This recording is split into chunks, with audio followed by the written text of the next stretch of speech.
Kembali di Prime Market Highlight pemirsa, Warren Buffett kembali menyumbangkan saham Berkshire Hathaway senilai 6 miliar dolar Amerika Serikat atau sekitar 97 triliun rupiah. Ya, jumlah tersebut menjadi donasi tunggal terbesar yang pernah ia berikan dalam satu waktu. Investor legendaris Warren Buffett kembali menunjukkan komitmennya terhadap filantropi. Ia mendonasikan 12,36 juta saham Berkshire Hathaway kelas B dengan nilai sekitar 6 miliar dolar Amerika Serikat atau 97 triliun rupiah. Dengan donasi ini, total sumbangan Buffett sejak 2006 sudah melampaui 60 miliar dolar Amerika Serikat.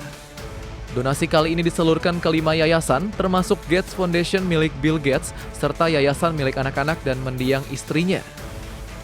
Gates Foundation menerima 9,43 juta saham dan sisanya dibagikan ke 4 yayasan keluarga Buffett. Meski telah berdonasi besar, Buffett masih memegang 13,8% saham Berkshire dan kekayaannya tercatat 152 miliar dolar Amerika Serikat. Ia berkomitmen menyumbangkan 99,5% kekayaannya untuk amal dan mempercayakan pengelolaannya pada orang-orang terdekatnya. Donasi ini membuatnya turun ke posisi ke-6 orang terkaya di dunia. Berbagai sumber IDX Channel.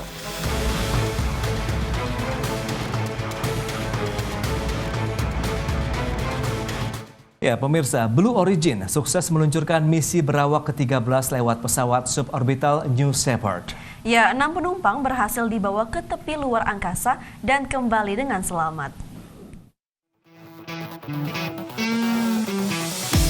Perusahaan antariksa Blue Origin milik Jeff Bezos berhasil menyelesaikan penerbangan ke-33 lewat program New Shepard.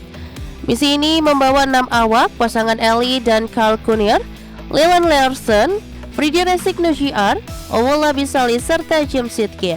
Mereka menjalani perjalanan lebih dari 10 menit dan mendarat dengan selamat. Peluncuran dilakukan Minggu pukul 14.39 GMT dan kapsul kembali pada 14.50 GMT. Ini jadi misi berawak ke-13 Blue Origin dan menambah total jumlah yang diterbangkan ke tepi antariksa menjadi 70 orang. Wahana suborbital New Shepard dirancang untuk bisa digunakan ulang dalam misi pariwisata dan riset ilmiah. Blue Origin terus memperkuat posisinya di industri antariksa komersial yang kompetitif. Perusahaan asal Washington ini bersaing langsung dengan SpaceX dan Virgin Galactic dalam menjangkau wisata luar angkasa. Peluncuran ini menegaskan visi Jeff Bezos untuk memperluas akses publik ke ruang angkasa.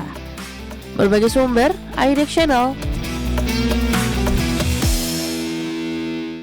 Ribuan penggemar Squid Game berkumpul di pusat kota Seoul pada 29 Juni lalu untuk merayakan berakhirnya musim ketiga sekaligus penutup dari serial global hit produksi Netflix tersebut. Ya, musim ketiga ini resmi dirilis pada 27 Juni lalu menutup perjalanan kisah kompetisi maut Squid Game.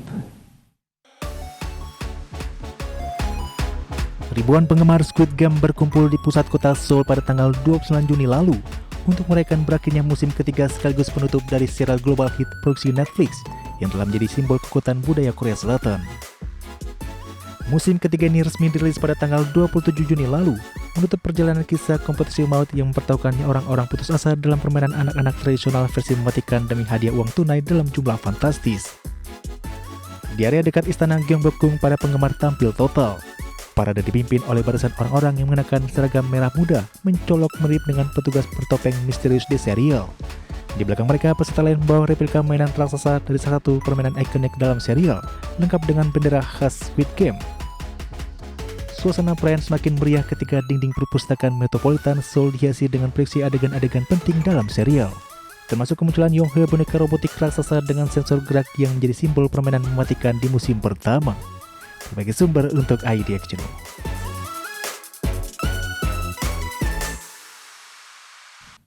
Ya, pemirsa, gelombang pemutusan hubungan kerja nampaknya belum mereda di tubuh Microsoft, khususnya dalam divisi gaming yang selama ini menjadi salah satu pilar utama perusahaan. Ya, bulan lalu Microsoft telah mengkonfirmasi akan mem-PHK sekitar 3% dari total tenaga kerja di seluruh tim. Gelombang pemutusan hubungan kerja tampaknya belum mereda di tubuh Microsoft, khususnya dalam divisi gaming yang selama ini menjadi salah satu pilar utama perusahaan. Menurut laporan Bloomberg, reorganisasi perusahaan secara menyeluruh akan mencakup PHK massal yang signifikan di tim Xbox. Bulan lalu, Microsoft telah mengkonfirmasi bahwa mereka akan mem-PHK sekitar 3% dari total tenaga kerja di seluruh tim, level, dan wilayah dalam upaya untuk merampingkan operasi dan meratakan struktur manajemen perusahaan. Angka ini setara dengan sekitar 7.000 orang yang kehilangan pekerjaan. Ini bukanlah kali pertama Microsoft melakukan PHK massal di divisi gaming mereka. Pada Januari 2024, perusahaan telah memotong 1.900 pekerja dari divisi gaming, diikuti dengan 650 PHK lainnya pada September tahun yang sama. Dampak reorganisasi juga terlihat dari penutupan beberapa studio game terkenal. Menariknya, PHK massal ini terjadi di tengah performa finansial yang cukup baik. Untuk 3 bulan pertama tahun 2025, Microsoft melaporkan pendapatan bersih sebesar 25,8 miliar dolar Amerika. Perusahaan juga menyatakan bahwa pendapatan dari konten dan layanan Xbox mengalami peningkatan 8% dibandingkan tahun sebelumnya. Berbagai sumber IDX Channel.